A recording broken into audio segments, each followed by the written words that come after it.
안녕하세요. 미국주식으로 은퇴하기 미주은입니다. 제가 주말 동안 가족 여행을 다녀와서 그런지 정말 오래간만에 인사를 드리는 느낌입니다. 미주은 패밀리 분들 모두 알차게 그리고 즐겁게 주말 보내셨으리라고 믿습니다. 지난주 금요일 4월 15일은요. 굿 프라이데이였습니다. 그래서 미국 증시도 하루 개장을 하지 않았는데요. 덕분에 오늘 미주은에서도 정규 방송을 잠깐 멈추고요. 오래간만에 대가의 목소리 시리즈를 보내드리고자 합니다. 오늘 대가의 목소리 주인공은요. 캐시우드입니다. 개인에 따라서 캐시우드는 대가의 목소리 주인공으로는 어울리지 않는다, 적절하지 않다라고 평가하시는 분들도 분명 계시라고 생각을 하는데요. 전 개인적으로 캐시우드라는 사람이 참 멋있다고 생각을 합니다. 제가 운영하고 있는 그 미국 주식 포트폴리오에는 사실 빅테크 기업이 반 가까이 차지하고 있기 때문에 투자의 성향이 완전히 일치하는 그런 투자자는 아니거든요. 그럼에도 불구하고 캐시우드가 지속적으로 보여주는 성장주에 대한 믿음 그리고 확신에는 큰 존경심을 느끼고 있고요. 또 개인적으로 제가 60대 후반이 됐을 때 캐시우드처럼 참 멋있게 그리고 지적으로 나이가 들었으면 하는 바람도 가지고 있습니다. 오늘 방송 한 가지 양해의 말씀을 또 드리고 싶은데요. 오늘 보내드리는 대가의 목소리에는 제가 중간중간 정리도 해드리고 개인적인 첨언을 좀 해드리잖아요. 이런 의견이 첨부되지는 못할 것 같습니다. 제가 지난 2박 3일 동안 캠핑을 통해서 심신이 좀 피폐해진 상황이라 회복 기간이 좀 필요할 것 같습니다. 하지만 캐시우드라는 투자자가 워낙 말솜씨가 뛰어난 분이라서 저의 해설이 가미되지 않아도 충분히 그녀의 멋진 인사이트를 여러분들께서 오늘 영상과 자막을 통해서 즐기실 수 있으리라고 확신합니다. 자, 그럼 캐시우드와 함께하는 대가의 목소리 바로 시작합니다. Kathy, let's switch gears for a second. You touched a little bit on Teladoc. Healthcare and genomics names were hit particularly hard in the last 12 months. Talk about that space, and are you still excited about it? We couldn't be more excited. You know, the space went into a little bit more of a tailspin this week after the JP Morgan conference. And the purported reason for that was, we didn't get any real M&A out of this. This is usually when big announcements are made, and typically there are a few very good M&A events. So what we're dealing here with is really the longest duration stocks in our portfolio. And if you've been watching, we are continuing to add to these names every time they come down. Now, many of these names, again, you've got algorithms at work, and you've got an inflation fear out there, which many people think means higher interest rates. And interestingly, long-term interest rates are not confirming that, by the way. And we do believe inflation is transitory. I know that's become a bad word recently, but we believe people are going to be shocked at how low inflation goes this year. We're going to see negative year over year in many, many categories. Today's retail sales report proves that out. So we're dealing with that issue. Inflation, interest rates go up, lowering the present value of future cash flows. And of course, we're looking way into the future with some genomics names. What's going on in healthcare is increasing confidence that we are going to be able to cure disease. And Intelia, for example, did something this year, it was a few months ago, that nobody thought was possible. Its results from an in vivo trial, which means it was delivered internally, not externally to T cells that have been pulled out of the body. So it's like real medicine.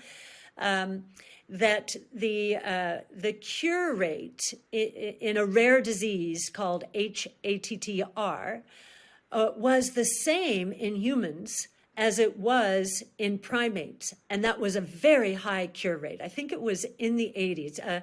Don't quote me on that, but it was very high, shockingly high. So this is telling us that, first of all, identifying mutations, which we do through DNA sequencing, and figuring out what genes to edit to reprogram the genome and get rid of the programming error or the mutation, that this is going to cure disease.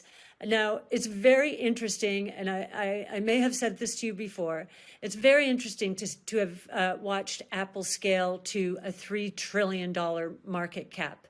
But the 4 or 5 companies now that have the best patent positions in CRISPR, Cas9, and in base editing and prime editing, those caps collectively don't even amount to $50 billion. And we're talking about curing diseases. They have the patents. They will be getting royalties from everyone. And that's just one small microcosm of what's going to happen in this genomic revolution. It is the convergence of DNA sequencing, artificial intelligence, gene therapies like gene editing. And, the way the genome stocks have been treated is purely for a macro reason. Anyone looking at the micros would not be selling these stocks. You and I have talked about this before also, that getting your DNA sequencing, that the cost of that has gone down tremendously, almost to the point where the average patient who walks in for a checkup every year is going to have the option of getting their DNA sequence looked at, right? Yes, and Simon told us an example of what's happening with children and rare diseases. So I think there were, again, I don't remember how many people were in the trial, but with short read sequencing, historically, the improvement in the ability to detect these mutations in these children, where the parents just go around for years and years trying to figure out what's wrong with my child, the understanding had increased to 25%. From low single digits. We weren't able ever to find what these poor children were suffering from in the day. Now 25%. Long read sequencing now has taken us to 60%. Just think about this. On average, as we understand it, children with rare diseases, and I think 1 out of every 12 children has a rare disease. And most of them are not going to be debilitating. Some are quite debilitating. And parents search on average, it seems, about 5 years to hit on an answer. Some never do. Well, now we've just, with long read sequencing, increased the probability of finding what's wrong out and really giving these children an opportunity to have normal lives. Yeah, that's amazing. Mm-hmm. So I want to ask you this question. A lot of investors may have entered into an ARK ETF a year ago. You know, when it was in the first quarter of 21, things were pretty good. You were coming off a real good year in 2020. But things have fallen off a little bit since then. Oh, talk to those investors. What advice would you give them? Yes. Well, first of all, and we've gone back and examined our own record, so I can give you some numbers. If you look at our performance, if you look at that strategy on a rolling 24-month basis, and to do that, we have 63 observations now, because we started the firm in 2014. 63 observations over a 24-month rolling basis. 91% of the time we have outperformed the broad-based averages. If you look at on a 3-year basis, so I guess we go down to, that would be 51 observations, I think. We have never underperformed the market on a rolling 3-year, from a rolling 3-year point of view.